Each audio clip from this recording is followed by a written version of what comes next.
Do you work here? Where did you get this Navy uniform? Watch your tune. Watch your tone. You're talking to a Navy officer. The morning air was crisp and sharp, carrying the faint scent of jet fuel and polished brass as Lieutenant Commander Rachel Harper stepped out of her staff car toward the Pentagon shuttle stop. Her Navy dress whites were immaculate, the gold Lieutenant Commander stripes on her sleeves reflecting the weak winter sun. She adjusted her cover, mind already on the classified briefing awaiting her inside the building, unaware that the next few minutes would test not just her composure, but the very foundations of constitutional protections she had sworn to uphold. From across the busy access road, Officer Bennett, badge number 4032, received a patchy radio call, possible suspicious individual near shuttle zone. Without further details, he locked eyes on the solitary figure in uniform and moved in quickly, boots thudding on pavement. "Hey! Show me your ID, right now." His tone was sharp, commanding, laced with unnecessary volume that shattered the early morning calm. Rachel turned slowly, assessing the situation in an instant. She raised both hands slightly to show openness. "Good morning, officer. I'm Lieutenant Commander Rachel Harper, United States Navy. I'm on active duty, heading to authorized shuttle transport. Here's my common access card," she said, slowly reaching toward her breast pocket. "Am I being detained? On what specific grounds?" Bennett stepped closer, ignoring the offered card. "I don't have time for games. Hands behind your back." Tension exploded like a spark on dry tinder. Rachel's body cam, worn as part of Navy protocol in restricted areas, and Bennett's activated simultaneously, bystanders, commuters, contractors, a few early joggers, pulled out phones, their screens glowing in the dim light. The temperature hovered near freezing, Rachel's breath formed quick, white clouds as she protested calmly. "Officer, this is a Fourth Amendment issue. Reasonable suspicion requires articulable facts, not a vague call." The metallic snap of handcuffs cut through her words as Bennett forced her arms behind her, the cold steel biting into her wrists. Disbelief flooded her face, she had expected verification, not restraint. Viewers watching this dramatized yet realistic sequence feel the suffocating injustice unfold in real time. The chapter powerfully illustrates how the Fourth Amendment guards against unreasonable searches and seizures for everyone, including uniformed military personnel whose service demands trust, not suspicion. By the end, Rachel stands handcuffed on public ground, a stark example of how quickly authority misfires when protocols are sidelined for haste. Once Rachel was restrained, the scene transformed from street-level confrontation into a high-stakes procedural and legal labyrinth. Pentagon Security Operations Center received the alert via internal radio within seconds, priority flag 4, officer-involved restraint of cleared personnel. Guards and legal affairs mobilized immediately, aware that Lt. Commander Harper possessed top-secret/SCI clearance and was en route to a scheduled meeting. Officer Bennett, still gripping the cuffs, repeated his justification. She matched the description from the call, suspicious loitering. But department policy and Supreme Court precedent from Terry v. Ohio were crystal clear. Reasonable suspicion demands specific, articulable facts tied to criminal activity, not generic hunches or appearance-based assumptions. Multiple recording sources captured the truth. Bennett's body cam showed Rachel's immediate compliance and credential presentation. Pentagon perimeter CCTV documented no evasive behavior. Bystander videos from 3 angles revealed the absence of any threat or flight risk. The ambient audio layered in tension, shuffling feet on concrete, distant helicopter rotors, soft beeps from body cams syncing data, and growing murmurs from the small crowd. "She's in uniform, that's a Navy officer." Rachel's JAG-assigned counsel was conferenced in via secure line within minutes, reminding all parties that service members retain robust protections under the First Amendment, free speech and questioning authority, 4th, unreasonable seizure, and 14th, due process. This chapter educates deeply on the intersection of civil liberties and military service, how one branch's protocols must never trump federal constitutional guarantees, and why interagency communication acts as the ultimate safeguard against abuse. Through Rachel's mounting frustration, physical discomfort from cuffs in freezing air, professional humiliation in front of peers, she conveys the human cost, urging audiences to recognize procedural safeguards as essential checks on power. Minutes after the handcuffing, the Pentagon shuttle zone pulsed with urgency. Officer Bennett maintained his stance, arms crossed, insisting, "I followed my training, ID first, questions later." But the footage contradicted him entirely. No articulable suspicion appeared anywhere in his narration or actions. Rachel's arms ached, the metal cuffs had reddened her skin in the cold. Her breath continued to fog the air as she stood tall, refusing to slump. Bystanders formed a loose semicircle, phones aloft, their quiet conversations blending with the low thrum of approaching sirens from base security. The Pentagon's rapid response team, 2 senior officers in service dress and a JAG representative, arrived jogging. They immediately accessed live feeds and database queries. "Badge 4032, stand by," one barked. Rachel spoke clearly, "My CAC is in my left pocket, scan it. My orders are for 0830 shuttle to Building 2. Within 30 seconds, the system pinged green, full clearance, no flags, active duty confirmed.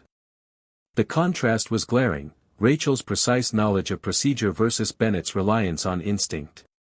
Witness footage aligned perfectly with her account. This sequence serves as a critical teaching moment on false arrest elements. Terry v. Ohio established that stops require specific facts, detentions demand probable cause.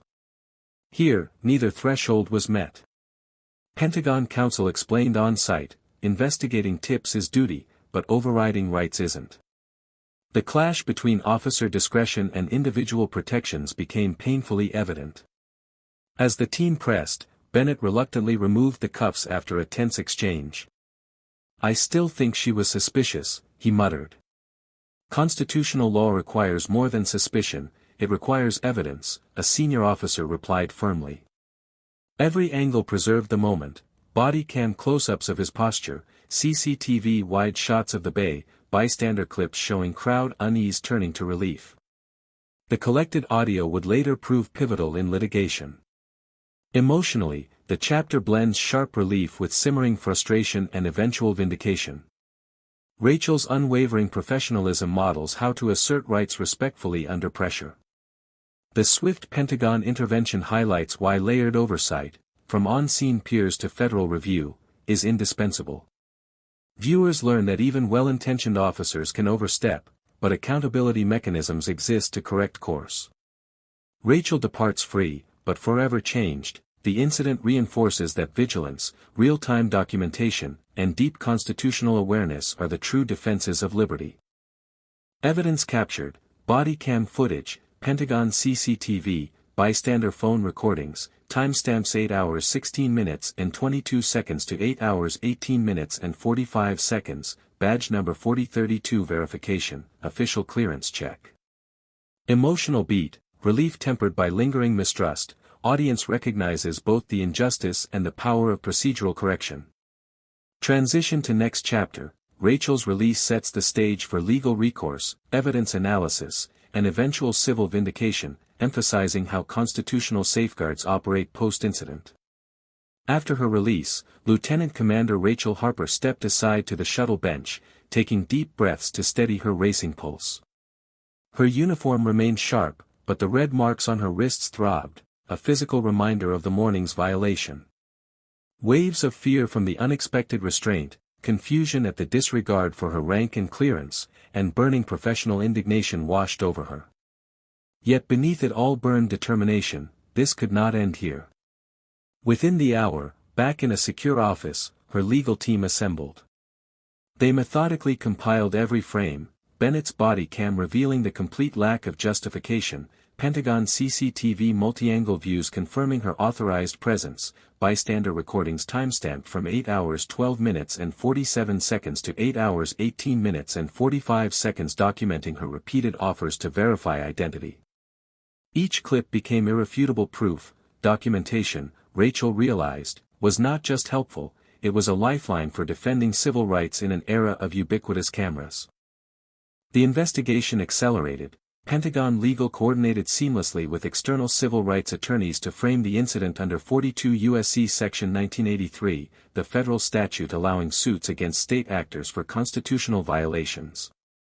The team dissected Bennett's conduct point by point: no reasonable suspicion articulated, no imminent threat from a uniformed officer, clear violation of department directives requiring immediate verification for military personnel in restricted zones. Expert witnesses later explained in depositions how multi-source footage dismantles common defenses like, "I thought she was resisting," or "it looked suspicious to me." The probe uncovered broader issues. Training modules had glossed over interactions with cleared service members, assuming uniforms equaled automatic trust rather than teaching nuanced de-escalation. This revelation drove home the need for continuous institutional reform and education in law enforcement. Weeks later, the case reached trial in federal court. The atmosphere was electric. Rachel took the stand composed, her voice steady as she recounted the humiliation of being cuffed in view of colleagues. The jury watched synchronized video montages, the abrupt approach, her calm compliance, the forced restraint, the rapid Pentagon correction. Expert testimony broke down legal standards: reasonable suspicion versus probable cause, qualified immunity limits when violations are obvious, and highlighted the human impact: eroded trust in institutions, lingering anxiety in uniform, professional setbacks from the stigma.